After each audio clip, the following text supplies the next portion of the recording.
Welcome back everybody to another MOTOBOB video from MCL25, and we're here at Langen for a look at this incredible bike called the Lightspeed. For me, this has got to be one of those dream bikes of the show, with it being, you know, low volume, luxurious, a little bit expensive, but ultimately a thing of real beauty. So it might not be a bike I'll ever have a chance of owning, but it's still not going to stop me from appreciating it here on the Langen stand. And so here we go with everything that you need to know about it. Now, I've got to start off by saying, if you think this bike is a little bit familiar, then you might have seen it in our coverage of the London Motorcycle Show earlier this year. It was in a slightly different finish. I think it was purple. But the key difference here is that was more so a concept bike, whereas this is the finalized production spec. And also we've had a press release with all the facts and figures as well. I've got to say too, before we jump into those facts and figures, you've got to hand it to Langen for producing a production bike that really does capture the look of the original concept, almost right down to every single component. It looks every bit as good and every bit as exciting. Like I say, this bike is not going to be a high volume machine. They're making just 185 of this particular Lightspeed model. I guess partly because, Langen are a fairly small setup based in the UK up in Wigan. On top of that though, the level of finish on it, it's extremely detailed. There's beautiful components. It's definitely something that's going to command a high price tag, but even from looking at it, you can tell it'd be a very, very special bike to own. Now, why 185 units? Well, there are a couple of reasons. One of them being the engine. Now, it's an 1190 72 degree V-twin, which again might sound a little bit familiar,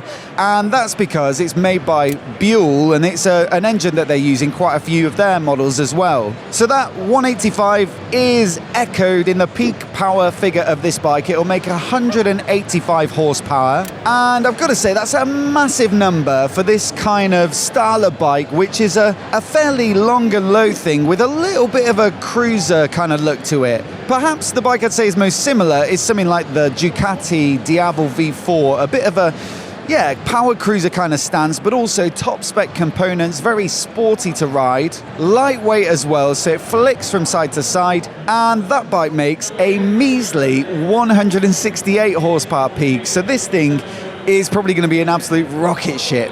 The other side of the equation though is the weight. This bike comes in at just 185 kilograms dry, and so while they don't quote a wet weight figure, I'd imagine with the 19-litre fuel tank fully topped up, all the other fluids on board, so you got to be looking at 210, 220, something like that, which is just exceptionally light for such a powerful and substantial looking bike. That means it has this phenomenal power to weight ratio of 1,000 horsepower per ton, which is incredible. And again, if you use that Diavel V4 as a reference point, that bike comes in at 223 kilograms wet, no fuel, so about 235, 240 fueled up. And so I think that just helps to put into context how powerful and light this bike is. Now, we're just talking fine margins. They're both going to be very quick bikes out on the road. But yeah, if you want to pay a little bit more for something, you want it to be pretty special.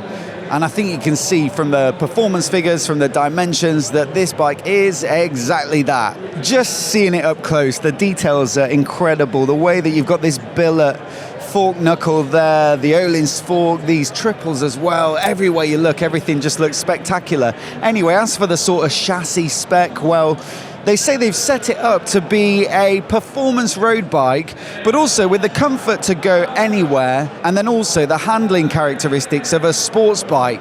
And you'll see that reflected in some of the componentry. The Öhlins fork, like I say, you've got a 48mm upside down fork, compression and rebound adjustable, and then brakes are designed with Hell Performance in the UK. You've got a pair of 4-piston radially mounted calipers up front here, again beautifully machined, a pair of 320mm discs, and then also a big 265mm disc at the rear with a 2-pot caliper. Wheels are forged aluminium as well, so they're nice and light. That should make for quick changes of direction, for quicker acceleration and deceleration, less unsprung mass as well, and they're wrapped in Pirelli's Diablo Rosso 3 tyres with a massive fat 240mm at the rear. So yeah, a special spec for the chassis, but I think the standout feature on this bike has to be that steel trellis frame, which continues through to the swing arm, and I guess it's one of the things that's, you know, the way they've built it that helps to make this bike so light, but also from an aesthetic perspective as well.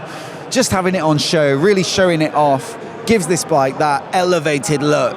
Now, I won't be jumping on the bike up on the plinth here, but a little bit about the ergonomics. It's actually fairly low in the seat height at 790mm, and while it does look sort of fairly relaxed, it also looks quite sporty as well. The pegs are fairly far back and up, and so I'd imagine it's more like a sporty, aggressive, naked riding position than it would be a lazy cruiser. I think one of the joys of riding this bike, though, will be the cockpit when you're aboard it, because it's got that same level of attention to detail that you'll find through the rest of the bike. I love these mirrors. I think these might be from Rizoma, or maybe they've made their own, but this idea that you can fold them down to make these wings or fold them back and use them as mirrors. But the centerpiece of the cockpit has to be that round dash in that beautiful surround.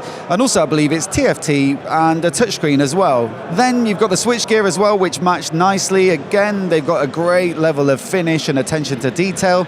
And through this you can manage some of the rider aids, so traction control, ABS, wheelie control, launch control as well. Although I don't believe it's got an inertial measurement unit, so there's no advanced lean sensitive stuff. There's no connectivity through the dash either, but maybe that stripped back, you know, undistracted riding experience is exactly what this bike deserves. And also, you've got to say, it's a very light bike as well, and they've achieved that by creating something simple but beautiful. Now, like I say, with that much billet and carbon fiber and Öhlins and forged wheels and a super light build and all that power, this one was never going to come in cheap, and that's certainly the case at £37,000 plus VAT, which comes out at £44,400 if you're unlucky enough not to put it through your business, I guess, and claim the VAT back. Each bike is made to order, and you'll be invited to their HQ up in Wigan to finalise all the details, the paint, the finish, the exact spec, and all you'll need to kick off the process is a £1,000 deposit. Tim, do you want to go halves? We'll go 500 quid each, and then hopefully make enough money before it gets delivered. They should be delivered from summer 2026, though. That doesn't give us that long, does it? OnlyFans?